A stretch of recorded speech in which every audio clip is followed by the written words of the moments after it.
محرم کا روزہ رکھنا مسنون ہے، ساتھ 11 کا یا 9 کا شامل کر لیا جائے۔ حضور جب تشریف لائے مدینہ المنورہ میں تو حضور نے دیکھا کہ یہود روزہ رکھتے تھے، تو پوچھا تم روزہ کیوں رکھتے ہو؟ تو انہوں نے کہا کہ حضرت موسیٰ علیہ السلام کو قبطیوں سے اس دن نجات ملی تھی، تو فرمایا حضرت موسیٰ علیہ السلام کا حق ہمارے اوپر زیادہ ہے۔ تو حضور نے روزہ رکھا اور پھر فرمایا کہ اگلے سال اللہ نے چاہا تو ہم ساتھ ایک روزہ اور شامل کریں گے، تاکہ ان سے مشابہت نہ ہو جائے۔ عددی مشابہت سے بھی بچنے کے لیے حضور نے کہا کہ ہم 2 رکھیں گے۔ تو روزہ اگر عاشورے کا رکھنا چاہیں تو اس کے لیے سنت یہ ہے کہ ساتھ یا 9 کا شامل کریں یا 11 کا شامل کریں۔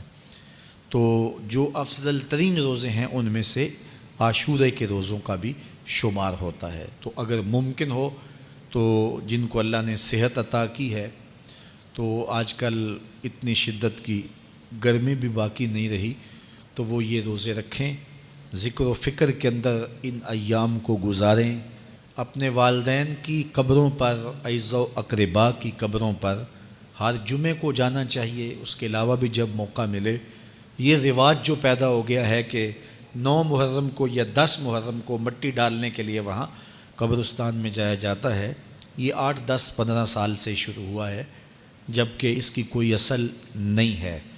تو اگر آپ روٹین سے جاتے ہیں تو آپ کو ہر جمعے کو جانا چاہیے والدین کی قبروں پر، اور وہاں جا کے ہر جمعے کو سورہ یاسین کی تلاوت کرنی چاہیے۔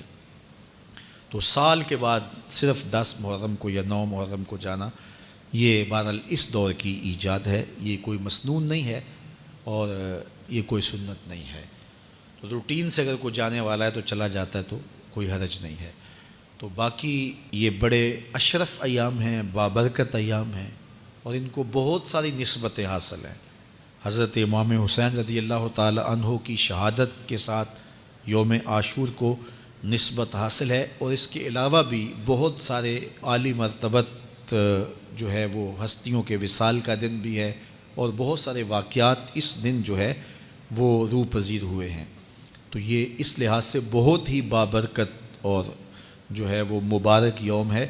تو اس دن کو ذکر و فکر میں، عبادات میں بسر کیجئے گا، اور اپنی زندگی کی ایک ایک ساعت کو اللہ اور اس کے رسول کے نام پر لگا دینے کے جذبوں سے سرشار ہو کے زندگی گزاریے گا۔ حضرت امام پاک انہوں نے اپنی زندگی دین کے لیے قربان کر دی، تو یہ 10 محرم ہمیں سبق دیتا ہے، اور ہم اس دن عہد کرتے ہیں اگر انہوں نے اپنے بچے بھی قربان کر دیے اور اپنی اولادیں بھی بھوک اور پیاس میں قربان کر دیں، تو ہم بھی یہ عزم کریں اس دن کہ ہم اپنی ساری زندگی حضور کے نام لگائیں گے، حضور کے دین کے نام لگائیں گے۔